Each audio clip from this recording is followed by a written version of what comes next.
الحمد لله رب العالمين، الصلاة والسلام على سيد المتقين الطاهر الزكي النبي الأمي الأمين المبعوث رحمة للعالمين. أما بعد، ötkengi dersimizde biz fiil madi ve fiil mudari'ni muttarib tasrifda siyg'alashlikni o'rgangan edik. Bugun inshaalloh fiil amrga navbat keldi. Fiil amr ya'ni buyruq fe'li deganidir.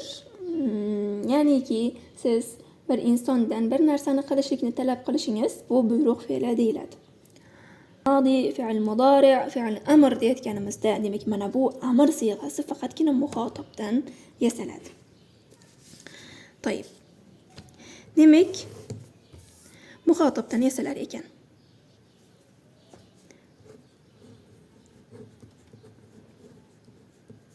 Muxotob demak muzakkar va muannas. Albatta bu yerda ham mufrad, tasniya, jam narsalar bor. Mufrad, musanna va jama'.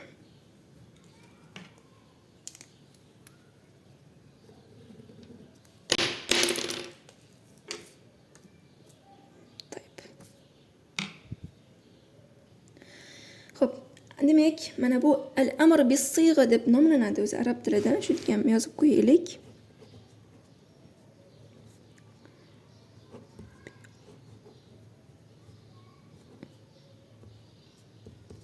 Demak al-amr bis-sig'a bu. Sig'a bilan amr, boshqa shakllarda ham amr ma'nosini bildirishligimiz mumkin, ammo buning nomi shunday. Demak, sig'aviy holatda mana shu amrlarni yasashlik uchun qoidalar bor, mavjud. Ya'ni fi'il mudori'ni olib muzoriyat harfini olib tashlaysiz, unday qilasiz, bunday qilasiz degan qoidalar mavjud, ammo biz uni keyingi darslarimizda muxtalif tasrifni bitafsil o'rganayotganligimizda olamiz. Hozir faqatgina siyg'alashlikni, ya'ni mufrad, musanna, jama'da qanday aytamiz degan savolga javob berayotganligimiz uchun shu bilan kifoyalanamiz. To'yib, darosa fe'lini amri, demak darosa yadrusu udrus bo'ladi. Udrus. Musannada udrusa. Jamda udrusu. Muannas mufrada udrusi. Udrusa va udrusna. Udrus siz bir erkak dars qiling. Udrusa siz ikki erkak dars qiling. Udrusu siz ko'p erkaklar dars qilinglar.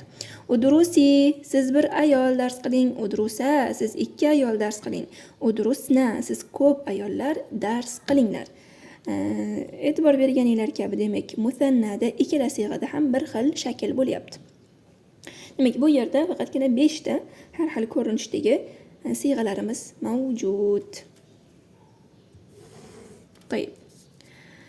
Va biz fe'lni ma'lum va majhul jihatdan ham bo'lgan edik. Va majhulda ham, ma'lumda ham fi'il modi, fi'il mudori mana shu siyg'ada siyg'alanadi deb aytgan edik. Ammo bu yerda, ya'ni fi'il amrni muxotab, ya'ni al-amr bis-sig'a shaklida, demak tanbih, majhul bo'lmaydi. Nega majhul bo'lmaydi? Chunki o'zingizlar o'ylab ko'ringlarki, o'zi amr buyruq fe'li yoningizda turgan ma'lum insonga aytiladi. Ya'ni siz mana shu narsani qiling deb aytasiz. Endi majhul degan narsa ana shu qiluvchi yo'q bo'lishligi, noma'lum bo'lishligi. Endi siz noma'lum bo'lgan insonga tabiiyki buyruq qila olmaysiz. Shuning uchun ham bu muxotob siyg'asida al-amr bis-sig'ada majhul yo'q. Majhul siyg'asi bo'lmaydi. Faqatgina ma'lumda shu tariqa siyg'alaysizlar. Xo'p, oldingi fe'llarimizni olamiz va shunda tadrib qilamiz. Xo'p. Daraba yadribu idrib. Idrib idriba idribu. Idribi idriba idribna. Qara'a yaqra'u iqra. Iqra iqra'a iqra'u. Iqra'i iqra'a iqra'na. اقعنسس يقعنسس اقعنسس iq'ansis, iq'ansisa, iq'ansisu, iq'ansisi, iq'ansisa, iq'ansisna. Hop, mana shu shaklda siyg'alanadi va biz sizlarga fe'lni berayotganimizda mana shu birinchi shaklini, hamzasi qanday o'qilishligini yozib qo'yamiz. Mana shu shaklda qolganlarini siyg'alab uyda tadrib qilasizlar. Hop, endi ba'zi bir ma'lumotlarni aytishlikni lozim deb topdim. Bu faqatgina bir qaysidir taqsim ostida bo'ladigan qoidalar emas. Shunchaki sochilgan bir sarf ilmini o'qiyotgan talaba ilm bilishi shart bo'lgan deb bilgan qoidalarim, ma'lumotlarimni sizlarga yetkazaman va bu kelasi darslar uchun juda ham foydali bo'ladi. Imkon qadar buni yaxshiroq tushunishga harakat qilinglar. Xo'p, birinchi foydamiz bu vazn va vazn. Vazn nima bu? Bu xuddaki andoza. Sarf ilmi ulamolari bizga shunday bir andozalar yaratib berganki, ana shu andozalarga biz ba'zi bir so'zlarni, ba'zi bir fe'llarni solib turib, ma'nolarini o'zgartirishligimiz mumkin. Birinchi darsda aytganim kabi. Xo'p, buni yana shu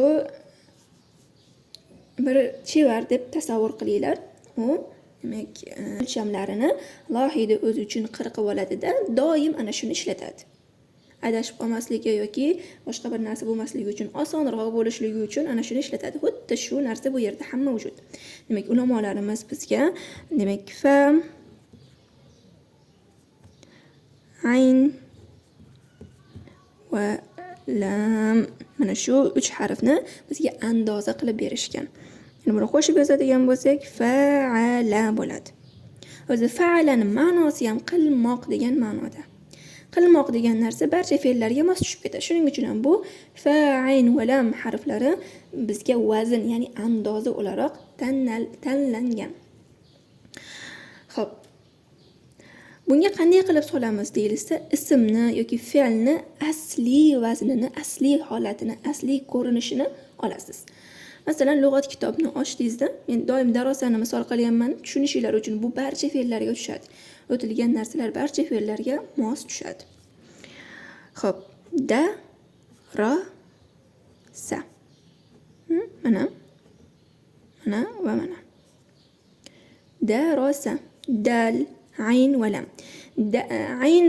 Ayn barobar deganda roni tushunamiz, fa barobar deganda dalni tushunamiz.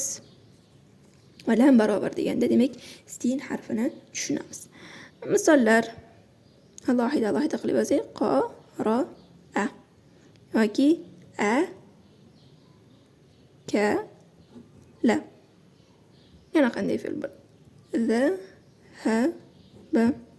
Demak, bularni ko'ryapsizlar. Fa barobar deganda men darosada dalni, qara'ada qofni, akalada hamzani, demak zahaba fe'lida zal harfini tushunaman. Ayn deganda demak ro, kaf, ha, lam deganda sin, hamza, lam va ba.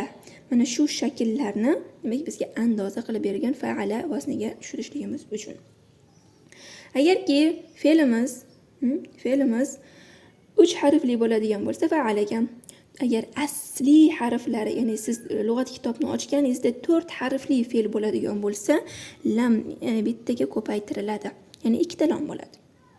Fa'ala bo'lishligi mumkin. 2 ta lam bilan ifodalanadi. Va bu yerda yana qo'shimcha ma'lumot, ism va fe'limiz o'zi sarf ilmidagi bahslarimiz aytdik, mu'rab ism va fe'l deb. Ism va fe'llarimiz asli harflariga nisbatan 3 ta bo'ladi eng kamida. Demak, ismimiz va fe'limiz 3 harfli bo'ladi. Fe'limiz ko'pi bilan 4 harfli.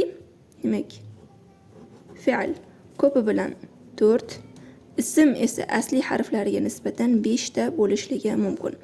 O'zi asli harflari deganda nimani nazarda tutyapsiz deyotgan bo'lsanglar, shunday tushuninglarki, men hozir gapirayotgan so'zimni birontasini, mana bironta degan so'zni men sizlarga olib, bir degan so'zni kim o'ylab topgan desam, javob bera olmaysizlar.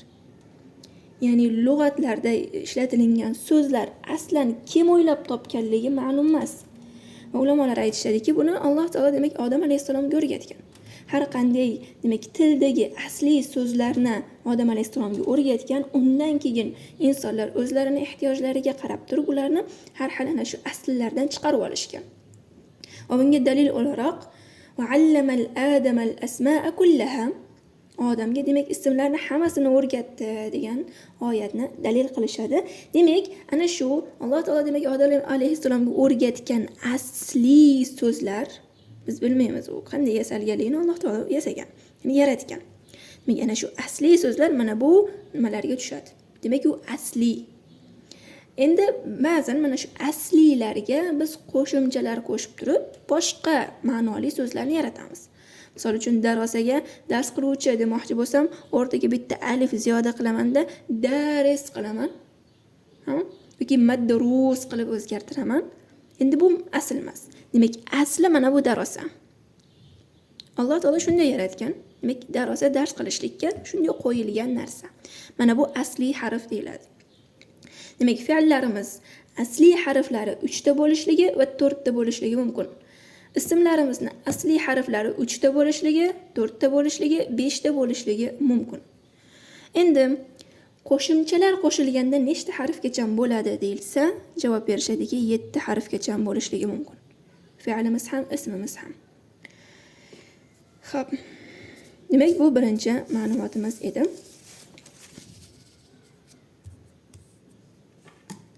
Ikkinchi ma'lumotimiz, ikkinchi foydamiz yoki demak fe'l va az-zaman.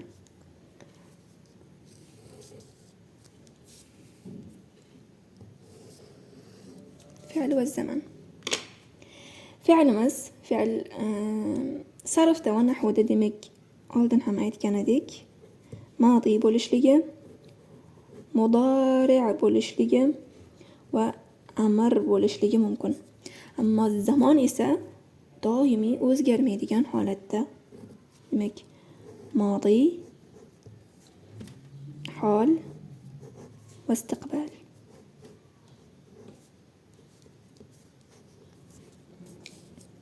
Va bu nima degani deyilsa, demak, arab tili ulamolari qoidalarni qo'yishayotganda, ya'ni fe'lni taqsimga bo'lib, mana shu zamonlarga dalolat qiladigan so'zlarni nima deymiz deyilayotganda mana shu ismlarni qo'yishgan. Ya'ni modini mana ya'ni o'zi nomi bilan qo'yishgan ekan, ya'ni o'tgan zamonni haqiqatda o'tgan zamon deb nomlashgan. Lekin mudori'ni qaranglar, mudori' o'zi holga ham, ya'ni hozirgi zamonga ham, kelajakka ham dalolat qiladi. Ya'ni yadrusu deyotganda men hozir o'qiyotgan bolani nazarda tutayotgan bo'lishligi mumkin va kelajakda o'qiyotganligini, o'qishligi mumkinligini nazarda tutayotgan bo'lishim ham mumkin. Ya'ni mudori'ni mana shu ikkalasiga dalolat qilgan fe'llarga atab qo'yishgan. Amr esa faqatgina demak istiqbolga, ya'ni kelajakka dalolat qiladi. Ya'ni bir narsani siz buyurganingizdan keyin sodir bo'ladi, kelajakda sodir bo'ladi. Demak, fe'limiz arab tili ulamolari taqsimiga ko'ra modi, mudori' va amrdir. Ammo zamon barcha tillarda 3 ta. Oldingi zamon, o'tib ketgan zamon, hozirgi bo'layotgan zamon va kelajakda bo'ladigan zamon.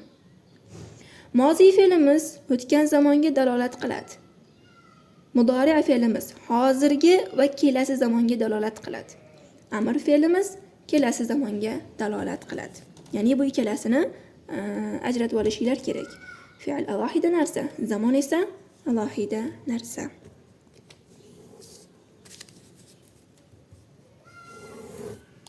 To'yib.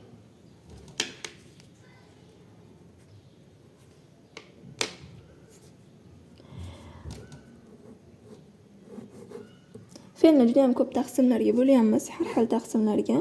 Ya'ni agar ba'zan tushunmasdan isti'vob qila olmay qolayotgan bo'lsanglar, shunchaki yodlanglar va davom etinglar. Shunchaki yodlanadi va davom etiladi. Bir so'zni fe'l demoqchi bo'lsak, unda shu ikki narsa topilishligi shart.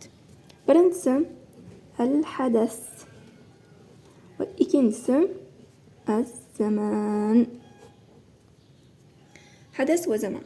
Hadas nima? Bu ish, harakat. Ammo zamon esa mana bu 3 narsadan biri. Masalan, o'qishlik desam, bu hadas, ish harakat.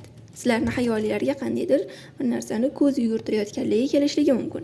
Yoki tozalashlik desam, bir narsani artayotganligi yoki yuvayotganligi kelishligi mumkin. Mana bu hadas. Ikkinchisi zamon, moziy bo'ladi, hol bo'ladi, istiqbol bo'ladi. Endi bir fe'limiz ham hadasga, ham zamonga dalolat qilishligi shart. Shundagina biz uni fe'l deymiz.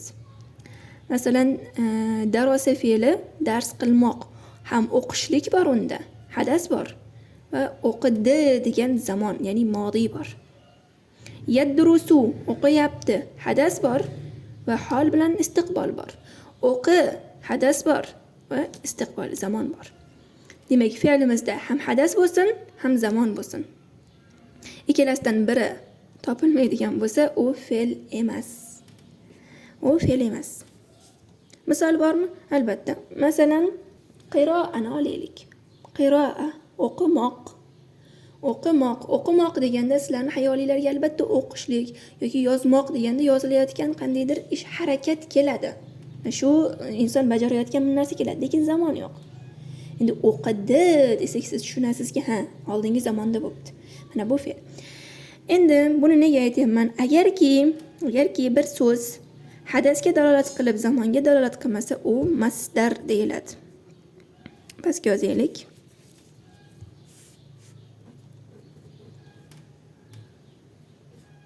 Al-masdar demak, unda al-hadas bo'ladi.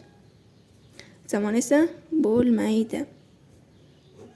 Aytilgani kabi, demak, darbun, nasrun, har qanday demak so'zlarni asli.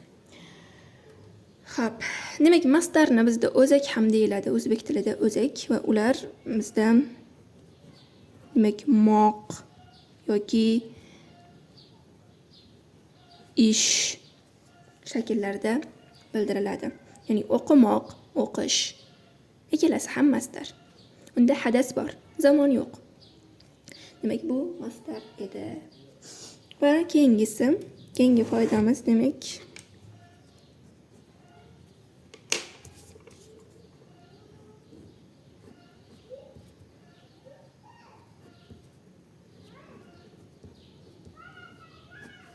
mutaaddi va lazim. Xo'p. Bu fe'lni yana bir taqsimiki biz ma'lum majhulni fa'il, ya'ni qiluvchiga nisbatan taqsimlagan ekan. Endi bu yerda qilinuvchi, ya'ni ana shu fe'l ish harakat unusida bajarilayotgan narsa. Masalan, yozish, yozuvchi men. Yozilayotgan narsalar bular mana bular. Yozilayotgan narsalar mana bu so'zlardir. Demak, mana shu bizda qilinmish hisoblanadi. Xo'p, endi fe'l qilinmish yoki nimaga nisbatan ikki taqsim bo'ldi, mutaaddi va lazim. Mutaaddi o'zbekcha qilib tushuntirsak, kimni yoki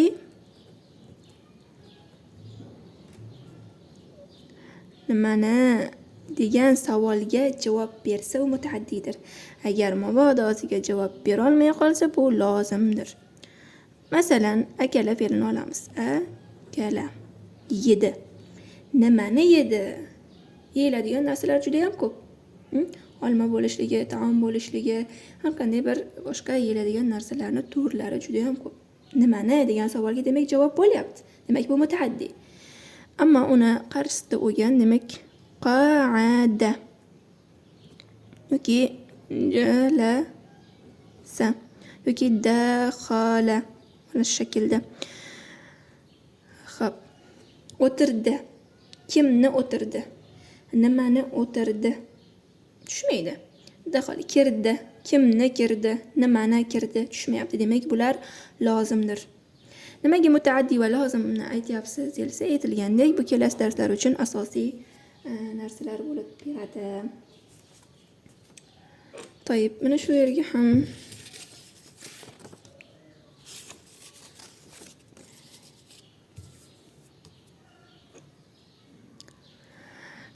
xo'p, Arab tili shunday bir hikmatli fanki, u yerda barcha darajasi va yengilligi, og'irligi, quvvatliligi, kuchliligiga qarab turib taqsimot qilinadi. Va bu yerda men harakatlarni demak darajasi bo'yicha gapirmoqchi edim. Axaf al-harakat, harakat. Demak, birinchi eng yengil harakatimiz bu al-fatha. Thumma al-kasra. Fad-damma. Demak, eng yengil harakatimiz bu fatha. Undan so'ng kasra, eng og'iri esa yengillik jihatdan eng past darajada bo'lgani bu dammadir va bu bizda 5-foydamiz edi. Shu bilan darsimizni tugatamiz. Allohumma ahridan va na valhamdulillahi robbil alamin. Assalomu alaykum va rahmatullohi va barakatuh.